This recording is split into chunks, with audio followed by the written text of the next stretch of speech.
Shalom. Shalom, shalom.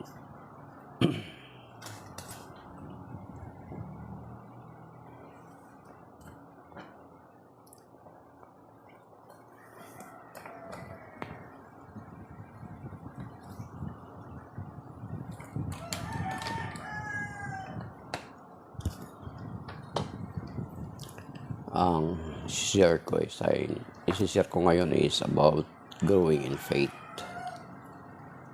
Especially ito'y hamon sa especially sa mga naglilingkod na hamon sa atin na dapat tayo ay lumago or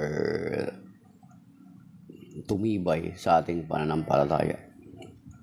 Kasi may sinasabi dito sa banal na kasulatan na ang Panginoon ay nag-expect sa atin na dapat tayo ay lumalago sa ating pananampalataya, sa ating relasyon sa Panginoon. Hindi pwede na kumbaga parang mag-umpisa tayo ng sanggol. Yes, of course. Sinuspoon feed tayo kapag bata pa tayo, pero ibig sabihin pag sinuspoon feed is we are just relying kung ano yung itinuturo sa atin, pero kalaunan ay dapat hanggang sa tumanda tayo spoon feed pa rin tayo is parang ibig sabihin hindi tayo lumalago, kasi parang ibig sabihin yung every time na ang reliant lang tayo sa kung ano ang isusubo sa atin, we are not growing in faith. Yung parang lagi na lang susubuan, lagi na lang kumbaga parang pag baby ka pa, ibig sabihin mga basic lang namang katuruan yung kaya mong tanggapin.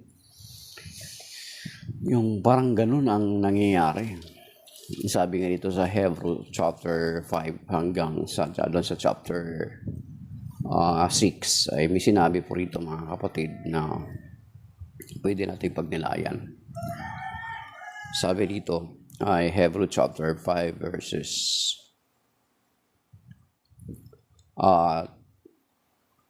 35 verse 11 to the following verses. Sabi dito sa verse 11, marami pa kaming masasabi tungkol sa bagay na ito, ngunit mahirap ipaliwanag sa inyo sapagkat napakabagal ninyong umunawa.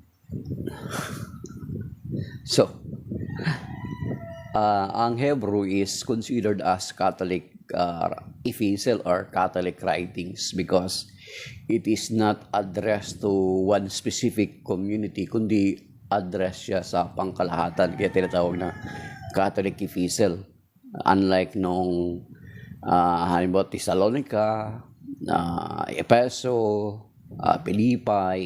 Pilipos ay naka-address sa specific community. Pero here sa Hebrew, wala siyang specific address kung saan siya naka-address, kundi ito'y kinoconsidered na Catholic epistle or Catholic writing sapagkat ito'y tumutukoy para sa lahat. Ito'y address para sa lahat. So, dito sa Hebrew chapter 6, bagay na bagay sa atin to bilang mga naglilingkod na. So, kumbaga ito yung reminder sa atin, or especially yung mga naglilingkod na sa parokya, yung mga choir, yung youth ministry, ang youth ministry, lector, commentator, lahat ng nasa WIS TV worship, evangelization, social service ministry, vocation ministry, family life, temporalities, lahat ng ministry sa parokya ay ini-encourage na dapat tayo ay lumalago sa ating pananampalataya. Hindi tayo nanatiling sanggol. Pag sanggol, di ba? Mag-start na susubuan ka, di ba? Susubuan ka ng i-feed sa'yo. At ang i-feed sa'yo is yung mga basic things. Mga basic things kasi parang yan yung pagpakahalin tulad sa gatas. So habang lumalaki tayo or tumatagal tayo sa ating paglilingkod, we're na tayo lang palagi yung susubuan. Always basic things pa rin yung pinag-aaralan natin. Dapat lumalago na tayo mga kapatid. Ibig sabihin, nagmamature. Sabi dito sa 1 Corinthians chapter 3, muna basahin natin. Ito, sabi dito.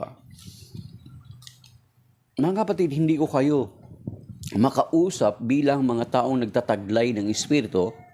Kailangan kausapin ka kayo bilang mga taong namumuhay pa ayon sa laman at mga sanggol pa sa pananampalataya kay Kristo.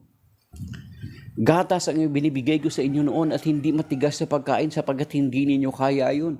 Subalit hanggang ngayon na hindi pa rin ninyo kaya.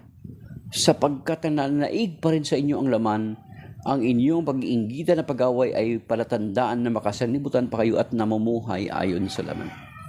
So, ang i-highlight natin yung sanggol pa rin kayo.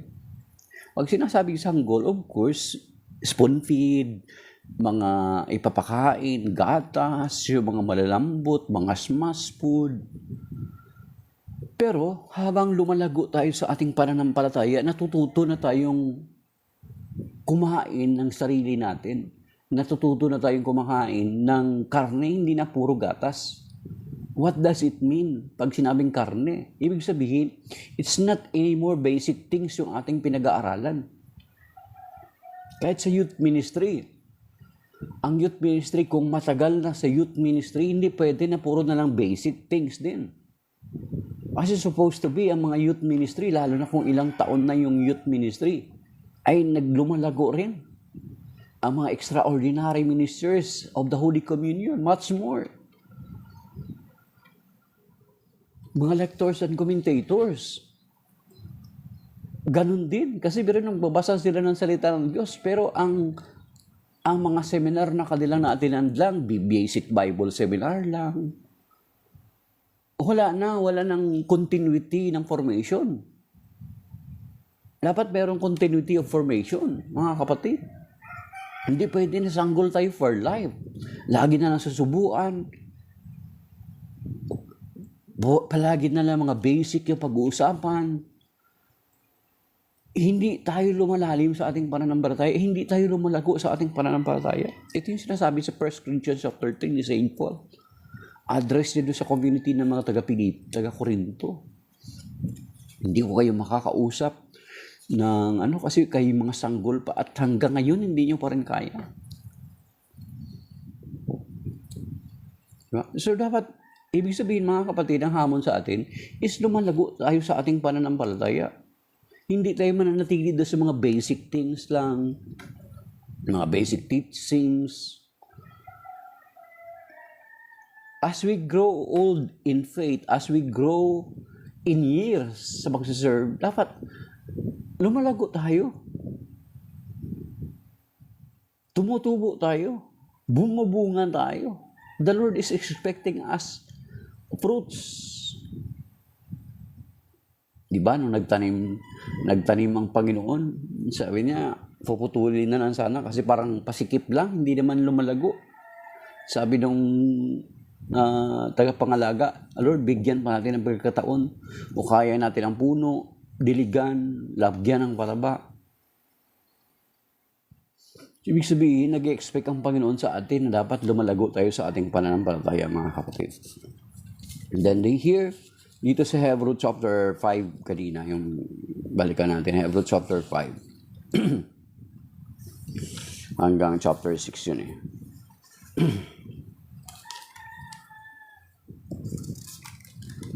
Okay. Verse 11. Sabi niya, marami pa kaming masasabi tungkol sa bagay nito, ngunit mahirap ipaliwanag sa inyo sapagkat ang term dito is napakabagal ninyong umunawa. Okay? Napakabagal ninyong umunawa. Dapat sana yung mga tagapagturo na kayo, subalit hanggang ngayon, kailangan pa kayong turuan ng mga panimulang aralin ng salita ng Diyos. Kailangan pa kayong turuan ng panimulang aralin ng salita ng Diyos. So, basic things. Baby, sanggol pa rin. Hindi lumalago. Ibig sabihin, ano pa rin, mga malalambot pa rin na pagkain. Sabi niya, dapat sana yung mga tagapagturo na kayo, subalit hanggang ngayon, kailangan pa kayo turuan ng mga panimulang aralin ng salita ng Diyos. Dapat sana kumakain na kayo ng matitigas na pagkain. Ngunit ngayon, gatas pa lamang ang inyong kaya. You see, kumbaga, kapag magsalita ka ng medyo malalim-lalim na, wala na. Parang no earth na. Ang sabi dito ng Panginoon, sabi niya, dapat sana ay mga tagapagturo na kayo. Subalit hanggang ngayon, kailangan pa kayong turuan ng mga panimulang aralin ng salita ng Diyos. Dapat sana ay kumakain na kayo ng matigas na pagkain. Ngunit hanggang ngayon, gatas pa lamang ang inyong kaya.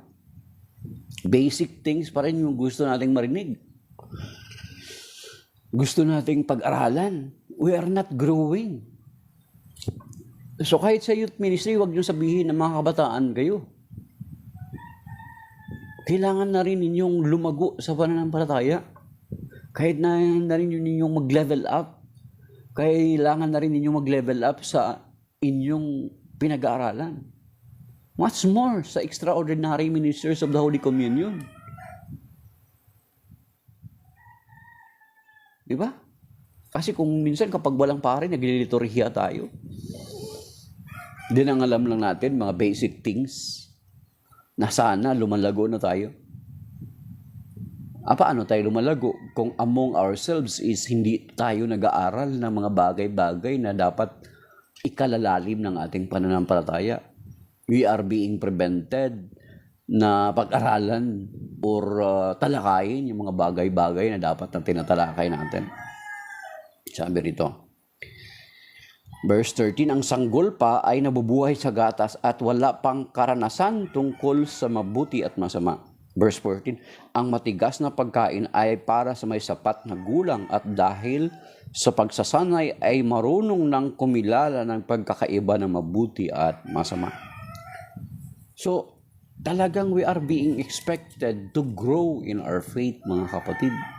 To grow in our knowledge of our faith.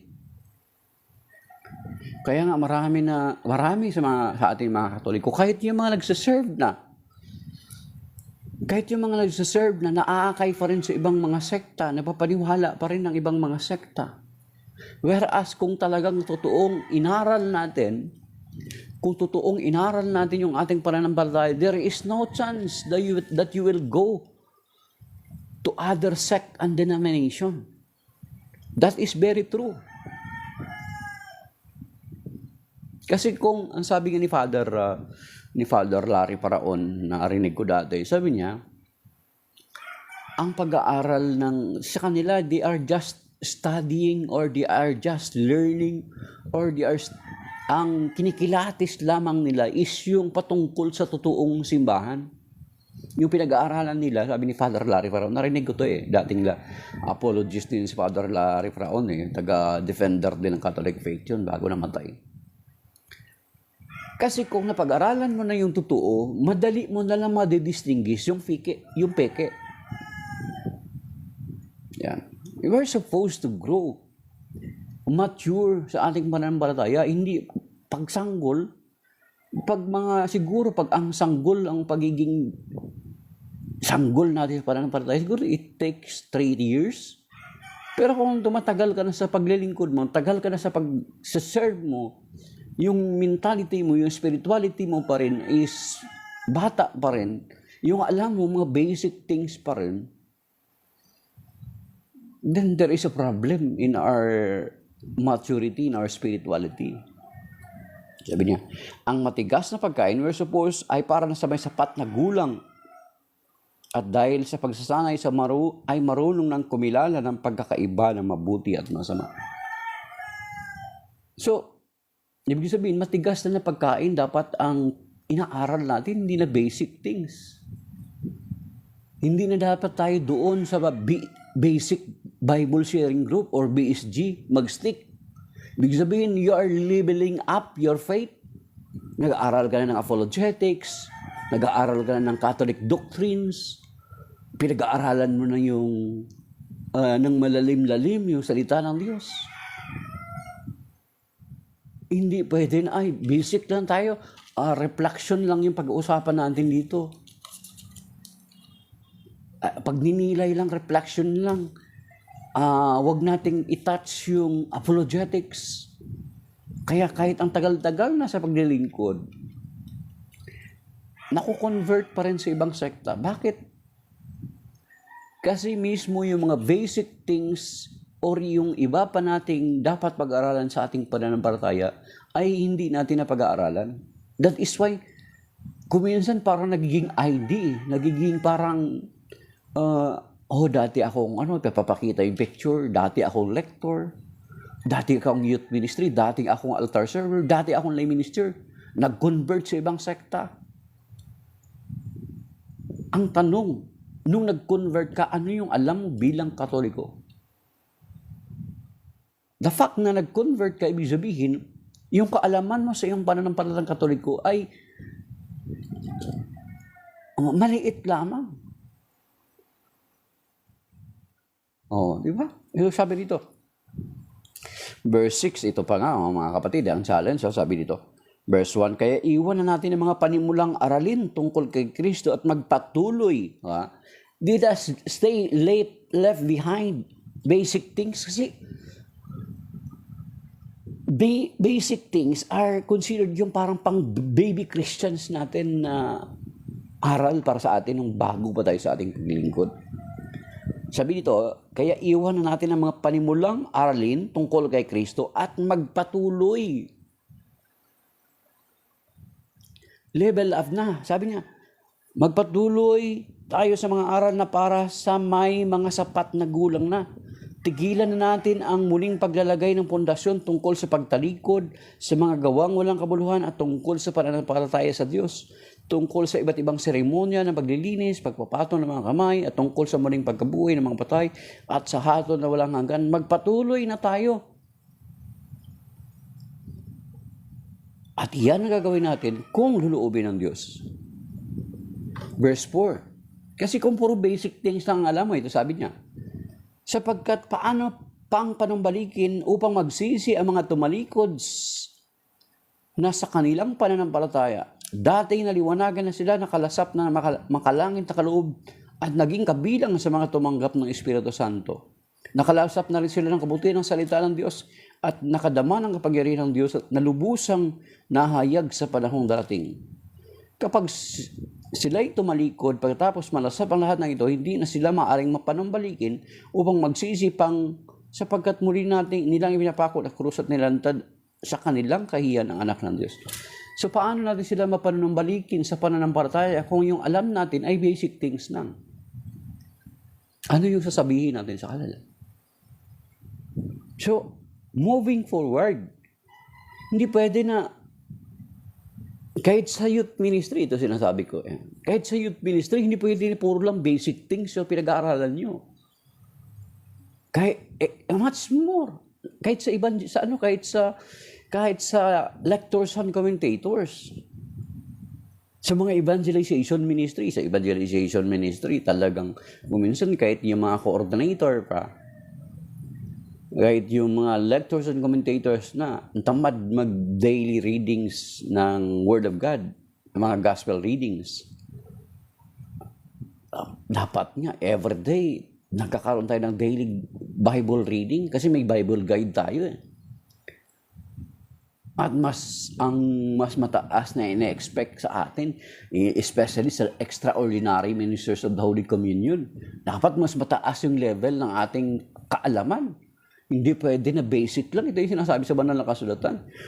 Let us left behind those basic things and continue. Sabi dito, kaya iwan natin Hebrews chapter 6 sa Biblia ito mga kapatid Kaya nga iwan natin mga panimulang aralin kung Kristo at magpatuloy tayo sa mga aral na para sa mga may sapat na gulang na. Tigilan natin ang muling paglalagay ng pundasyon tungkol sa pagtalikod, sa mga gawang walang kabuluhan at tungkol sa pananampalataya sa Diyos, tungkol sa mga iba't ibang seremonya ng paglilinis at pagpapato ng mga kamay at tungkol sa muling pagkabuhay ng mga patay at mga sa hatol na walang hanggan. Magpatuloy na tayo. Magpatuloy na tayo. Ibig sabihin, daanan natin. Yes, daanan natin lahat yung mga aralin na yun. Then from time to time, may review lang natin, pero dapat nagpapatuloy tayo. Hindi tayo nanatili doon sa mga basic things, mga kapatid. Yun yung challenge sa atin. Sa lahat ng malaglilingkod sa simbahan. Kasi kung mula sa youth ministry, sa lahat, altar server, kahit sabihin mo altar server, lectors and commentators, sa extraordinary ministers and Holy Communion, much more, ay dapat growing up na, growing old na, growing in faith na, hindi na basic things. Ay, ito lang aralin, ito lang yung pag-uusapan natin, reflection lang tayo mga kapatid. Hindi na tayo dapat apologetics na tayo. We are touching now already. Kumbaga sa tinatap na natin yung about sa apologetics. Inaaral na natin yung patungkol sa apologetics. Hindi lang pwede puro basic lang. Hindi na tayo sanggol. We're supposed not to be a child anymore. Na kailangan pang spoon feed. Ibig sabihin, pag dumalago ka na, you are now studying of your own. You are now searching. Marami kayong mga Catholic documents, mga Catholic sites na kung saan makakatulong sa paglago natin sa ating pananampalataya. Ang dami po mga kapatid. Lalo na ng information age na ngayon. Tapos naku-convert ka pa rin sa ibang sekta, napapunta ka pa rin sa ibang sekta. Diba? So, nakakalungkot yun. Very mo sasabihin mo na dati kang Katoliko, ipapakita mo yung picture. Pero anong klaseng Katoliko ka? Anong kaalaman mo sa pagiging Katoliko? Di ba? Tapos na paniwala ka na natalikod yung iglesia ang tinatag ng Panginoon at lumipat ka dyan sa sekta na tatag lamang ng tao. Then there is a problem sa pagiging Katoliko mo. Yun mga kapatid. That is why, para tayo ng mga naglilingkod, para tayo makatulong doon sa kapwa din natin, we need to study further. We need to study more. We need to dig deeper of our faith. Maraming mga pagkakataon na dapat lumago pa ang ating kaalaman. Lalo na dito sa Diocese ng Antipolo. Sa darating na August, mga Saturdays of August, merong scripture seminar. Di ba? Meron tayong basic Bible seminar. Level 1 hanggang level 3. Ito, scripture seminar, ibig sabihin, a step further. So, every Saturday, lahat ng Saturday of August, scripture seminar. Diyan sa Diocesan Shrine of Our Lady of Light, diyan sa Cainta Rizal, meron. And then ngayon sa every Saturday diyan sa Sacred Heart of Jesus Parish, diyan sa Binangonan Rizal, merong tinatawag na Lay Ministry of the Word Seminar. Every Saturday din yan. It takes more than 10 Saturdays. Hindi ko lang alam kung 13 Saturdays pa rin.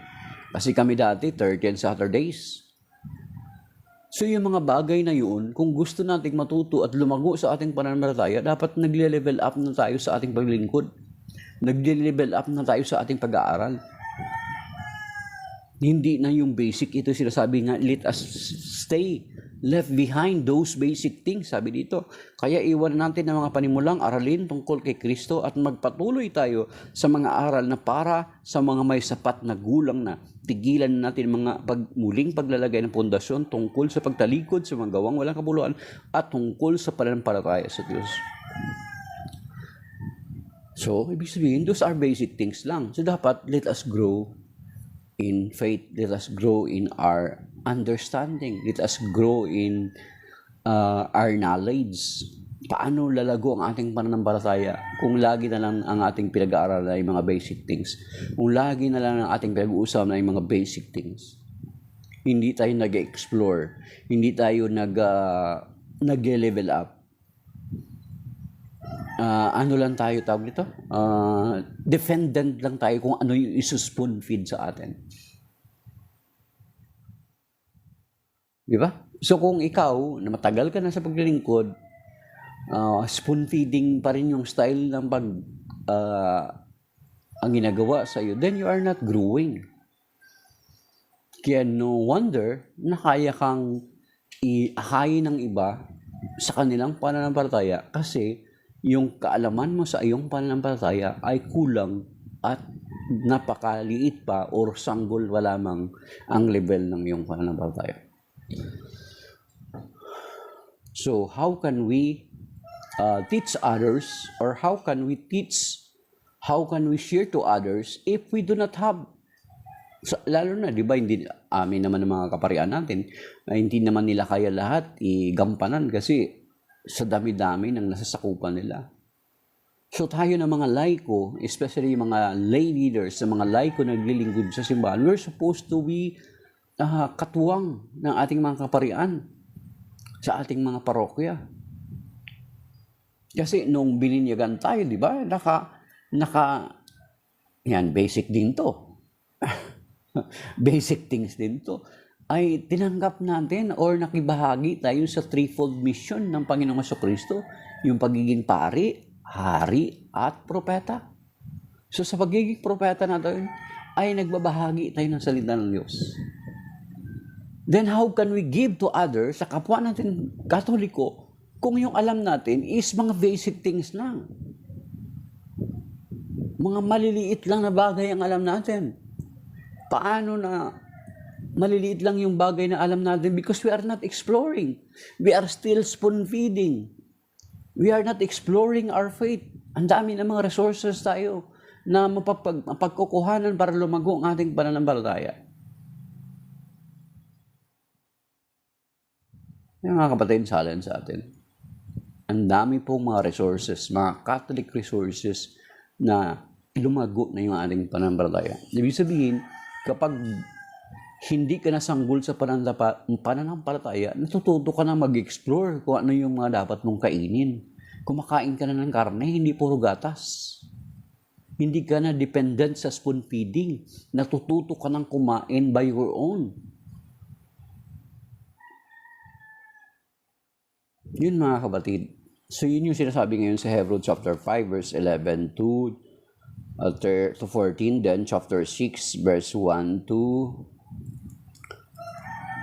6. Okay. So yan yung sila sabi ng ating tinalakay ngayon, at saka yung sa 1 Corinthians chapter 3. So ang bottom line is we need to study our faith further. We need to dig deeper of our Catholic faith. Lumalago tayo. Hindi tayo nanatili. We're not remaining on those basic teachings, but we continue to study further. We continue to study those things of our Catholic faith. So maybe that is by now. That is my first episode today, because I will have to discuss the gospel of today also. So shalom and may God bless us all. Thank you to those who like and who listen or watch this video. May God bless us all and keep us safe. Blessed weekend to all of us. In Jesus' name, amen.